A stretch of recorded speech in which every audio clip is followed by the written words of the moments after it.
de cualquier otra fuente. Le agradezco mucho a Robert Valencia, que se encuentra en Nueva York, que esté aquí para analizar lo que está ocurriendo en los Estados Unidos después de este martes 5. Vaya martes.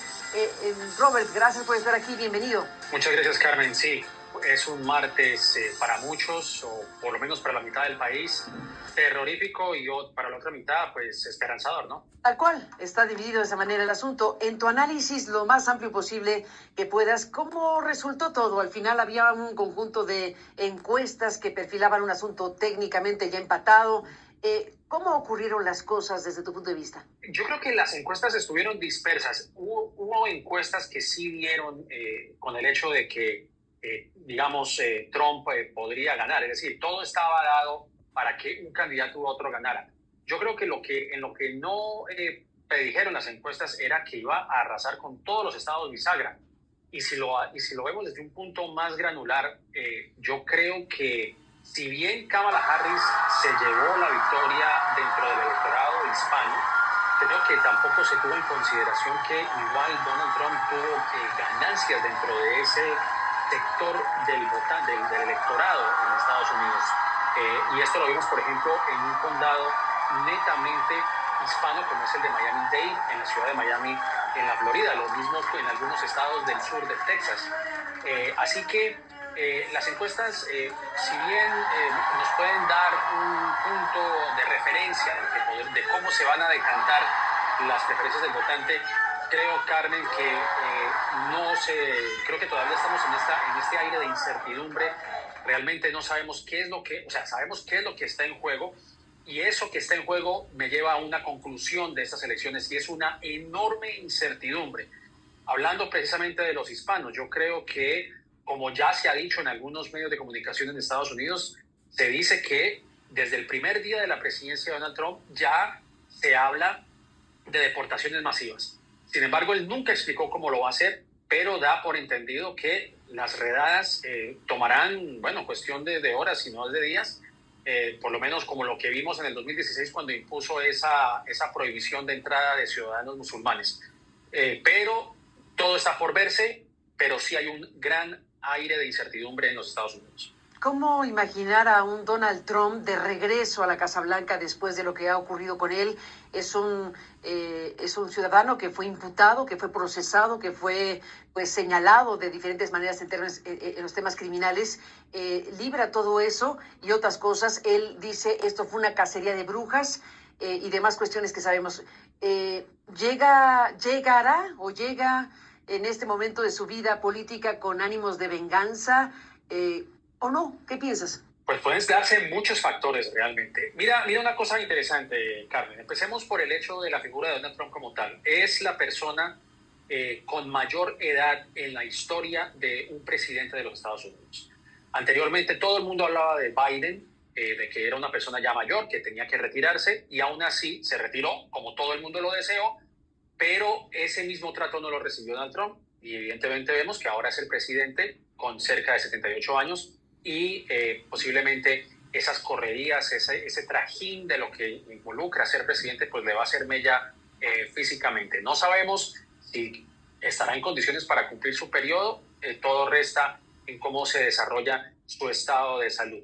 Para mí, yo creo que hay varias cosas. Primero, el estadounidense, el votante estadounidense, se preocupa mucho por la economía. Por lo tanto, está esa famosa frase que han acuñado los estrategas, incluso los estrategas demócratas, que decía, es la economía estúpida. Fue la campaña más defectuosa de la que tú puedes imaginar. Tuvo un desastre de debate con Kamala Harris. Salidas en falso notoriamente, escándalos por doquier, como tú lo has señalado, cargos, investigaciones, todos los atentados, exactamente, 2 atentados, uno que casi le cuesta la vida. Es decir, este hombre pasó por todas las circunstancias y aún así esto no hizo mella en absoluto. Mientras que por el lado de Kamala Harris se esperaba que manejara una campaña intachable, con algunas salidas en falso, pero en mi opinión, yo sé que muchos están ahora señalándose el uno al otro, culpándose de este fallo, de este fracaso, pero hay que también ser justos si es que Kamala Harris no tenía un campo de acción lo suficientemente amplio para darse a conocer. fue lanzada a la palestra política después de que Joe Biden anunciara su retiro de la contienda. Y yo creo que ahí es donde los demócratas, están comenzando a culpárselo los unos de los otros. Pero aún así, con toda la recaudación de fondos que hizo Kamala Harris, con el apoyo masivo que recibió de las estrellas, pues no fue suficiente para un electorado que, uno, se dejó llevar del miedo que infundó Donald Trump, la misma fórmula que implementó en el 2016 que le funcionó, atacando a los migrantes. En este caso no fueron los mexicanos, en este caso fueron los venezolanos y los haitianos, y por extensión a los latinoamericanos, a los puertorriqueños también, y aún así esto no hizo mella, por lo cual me lleva a la conclusión de que independientemente si los demócratas hubieran llevado una campaña perfecta, sea Biden, sea Harris, sea Newsom, fuera el que fuera, los estadounidenses sabían quién era Donald Trump. Donald Trump no era ningún extraño en la política. Donald Trump fue la persona que cometió o que incitó a una insurrección en el año 2021, el 6 de enero. Saben quién era él, y aún a pesar de sus muchos defectos y del peligro que él puede representar para el Estado de Derecho, aún así votaron por él. Y por eso me remito al segmento anterior, a mi intervención anterior, en donde esto será un aire de incertidumbre. Y aún peor, como tú dices, llegará con más venganza, muy posiblemente. ¿Por qué? Porque tiene el camino allanado. Muy posiblemente los republicanos te hagan a la mayoría de la Cámara de Representantes. Ya tienen la mayoría del Senado. Y muy probablemente extienda su hegemonía en la Corte Suprema si nominan a 2 jueces conservadores que podrían reemplazar a Clarence Thomas y a Samuel Alito por jueces más jóvenes e incluso más fieles a la doctrina MAGA. O sea que vamos a ver si ese capítulo oscuro de los que muchos temen pueda llegar a suceder. Robert Valencia, habrá oportunidad de seguir conversando contigo. Por lo pronto, gracias por estar aquí en esta revisión al día siguiente de lo ocurrido. Bueno, está ocurriendo todavía, el proceso está abierto hasta terminar de aterrizar los números y lo que va a finalmente ya a oficializarse, pero ya es un hecho evidente que ha ganado la presidencia Donald Trump y pues la mayoría de las 2 cámaras, que no es poca cosa, así que también es un factor muy relevante de poder para el Partido Republicano y por supuesto para Donald Trump.